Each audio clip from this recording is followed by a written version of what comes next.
नमस्कार, मैं कृष्णा राष्ट्रवादी। आप देख रहे होंगे कि मेरे पीछे जो तस्वीरें हैं वो मध्य प्रदेश की जमी की हैं और 25 जून से लगातार सत्याग्रह पद यात्रा चल रही है जो ओबीसी महासभा के सभी पदाधिकारियों, सभी कार्यकर्ताओं के द्वारा पूरे मध्य प्रदेश में निकाली जा रही है। 25 जून से स्टार्ट होकर के ओरछा से स्टार्ट होकर के सागर तक यह पद यात्रा जाने वाली है और आप देखेंगे कि इस वीडियो में लगातार ओबीसी महासभा की core committee team Mahendra Singh Lodhi, Vaibhav Singh Lodhi, इधर विजेंद्र यादव, लोकेंद्र गुर्जर, राकेश पटेल, तमाम बड़े ऐसे और आरडी प्रजापति जैसे लगातार ओबीसी महासभा के द्वारा लगातार ओबीसी आरक्षण और ओबीसी के हक अधिकारों को लेकर के आवाज उठाते रहते हैं। आप सभी जानते हैं कि मध्य प्रदेश में 14% आरक्षण है और उसको 27% आरक्षण को लेकर के तमाम बातें चल रही हैं और लगातार आप देखेंगे कि इसमें आप मंडल कमीशन की रिपोर्टों को लागू करवाने के लिए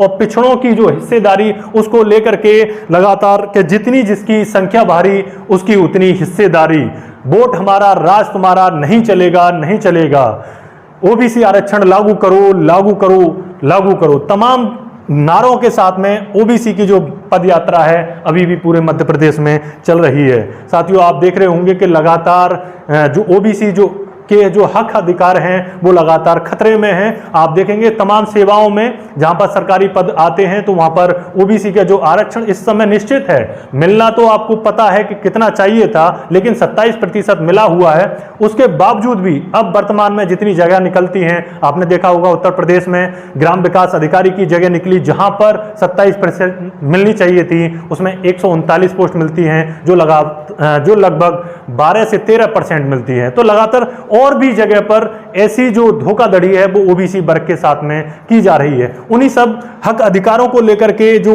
ओबीसी महासभा की जो पदयात्रा है वो चल रही है कि जातिगत जनगणना होनी जरूरी है जिससे ये पता चले कि किसकी कितनी संख्या है और किन किन पदों पर है, और जब पूरी संख्या आ जाएगी तो जो संसाधन है उनका बंटवारा हो। तो इन चीजों को लेकर के ओबीसी महासभा की पदयात्रा चल रही है। मध्य प्रदेश में एक माहौल बन चुका है। आप देखेंगे कि पहले वहां पर कांग्रेस सरकार थी, फिर विधायक तोड़े गए, फिर बीजेपी सरकार बनी और सीएम शिवराज सिंह चौहान हैं, लेकिन इस समय पूरा जो माहौल बन गया है वो इस समय बीजेपी के अगेंस्ट में जाता हुआ दिख रहा है और वहां पर कांग्रेस आने के लगातार कयास देख रहे हैं और लगाए जा रहे हैं और लोग देख रहे हैं कि आने वाले समय में कांग्रेस आ सकती है।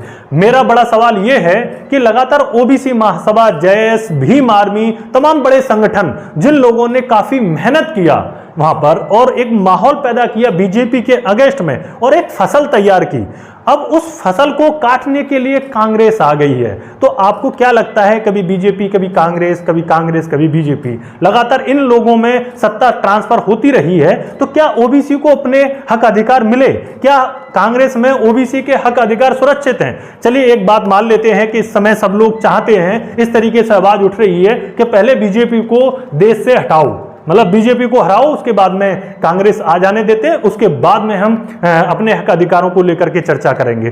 तो मैं पूछना चाहता हूं कि क्या कांग्रेस के आने से के बाद में ये ओबीसी के जिन मुद्दों को लेकर के ये लगातार ये पदयात्रा चलती हैं, ओबीसी के लोग आवाज उठाते हैं, एससी एसटी ओबीसी के लगातार आवाज उठा रहे हैं, तो क्या उनको वो हक अधिकार मिल पाएंगे?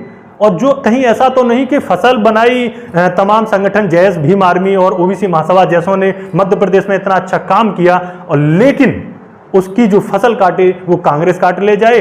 और आप देखेंगे कि धीरेन्द्र शास्त्री वहां के बहुत बड़े एक संत बन चुके हैं। आप देखेंगे कि सब उन्हीं के चरणों में एक तरफ तो नरोत्तम दास मिश्रा लेटे हुए नजर आते हैं और दूसरी तरफ कभी कभी शिवराज सिंह चौहान भी उनके चरणों में बैठे नजर आते हैं। तो कहीं ऐसा तो नहीं कि सत्ता किसी की भी हो, या तो बीजेपी की बने या फिर बने कांग्रेस की, तो कहीं ना कहीं सत्ता में जो बागेश्वर धाम के बाबा हैं वो ही बैठे नजर आए और आप लगातार जैस के माध्यम से, भीम आर्मी के माध्यम से या ओबीसी महासभा के माध्यम से लगातार आप धीरेन्द्र शास्त्री को लगातार टारगेट करते रहते हैं और उसके खिलाफ आवाज उठाते रहते हैं। और जबकि आप सब जानते हैं कि बीबीसी की भी रिपोर्ट आई थी कि किस तरीके से जो धीरेन्द्र शास्त्री का जो बागेश्वर धाम है और वहां पर जो किसानों की जमीनों को हड़पने का जो केस थे आज भी पेंडिंग है, कौन कितनी आवाज उठाता है।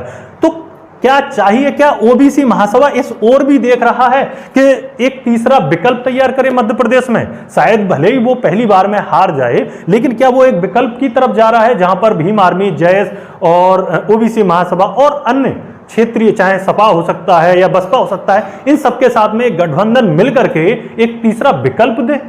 क्या उस ओर भी जाएगा, या फिर इस ओर भी जाएगा कि ओबीसी महासभा के पास में एक ऐसा पैड तैयार होगा जिस पर वो अपनी मांगे रखेगा, लिखेगा, उसके बाद में वो कांग्रेस को देगा कि आप हमारी ये मांगे हैं, क्या आप इनको पूरा कर पाएंगे, और हमारे इतने प्रतिनिधि हैं, इनको आप क्या टिकट देंगे जिससे वो जब जाएं वहां की विधानसभा में, और या फिर जब वो लोकसभा में वहां के जरिए पहुंचे तो कम से कम उसकी आवाज तो उठे।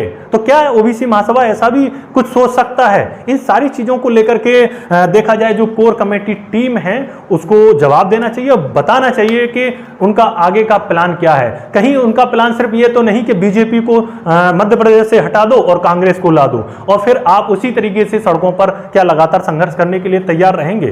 तो सवाल क्या ही बनते हैं, आपके पास में क्या रूपरेखा है, उस रूपरेखा को भी ओबीसी महासभा लेकर के आए, और जो उसके हक अधिकार तभी सुरक्षित होंगे जब उसके प्रतिनिधि भी पहुंचे। अब लगातार ये सड़कों पर ये जो भीड़ है, ये कार्यकर्ता है, ये भी एक आज जुट रहे हैं, कल को ना जुटे। कम से कम आपको यह तय करना होगा कि अब हम मध्य प्रदेश में एक कैसी राजनीति चाहते हैं, किस तरीके से, जो प्रतिनिधित्व की बात कर रहे हैं, तो इस बार आप कितना प्रतिनिधित्व अपने लिए मांग कर रहे हैं, क्या आपने उसके लिए क्या रणनीति बनाई है? तो उसके लिए भी कहीं ना कहीं पूरी कमेटी टीम बैठे और उसका भी अनाउंस करे।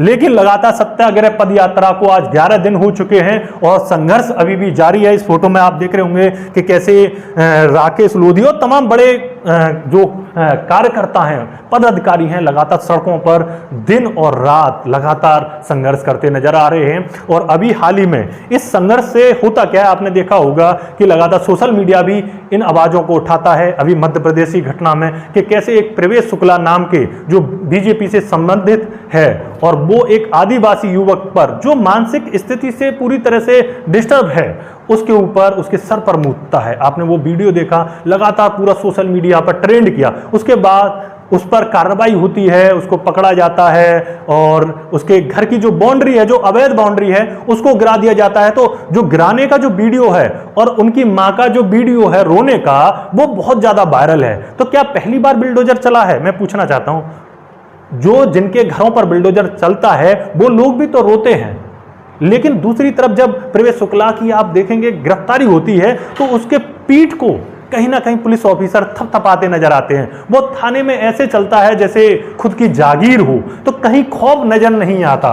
तो इन सारी चीजों को ये खौफ तब नजर आएगा जब ये जो SC ST OBC समाज के लोग लगातार सत्ता में पहुंचेंगे, अपना प्रतिनिधित्व देंगे और देश की तरक्की में कंधे से कंधा मिलाकर चलेंगे। मैं कृष्णा राष्ट्रवादी आपके साथ जुड़ा रहूंगा। आप विचार करें, सोचें और जागरूक बने। जय हिंद।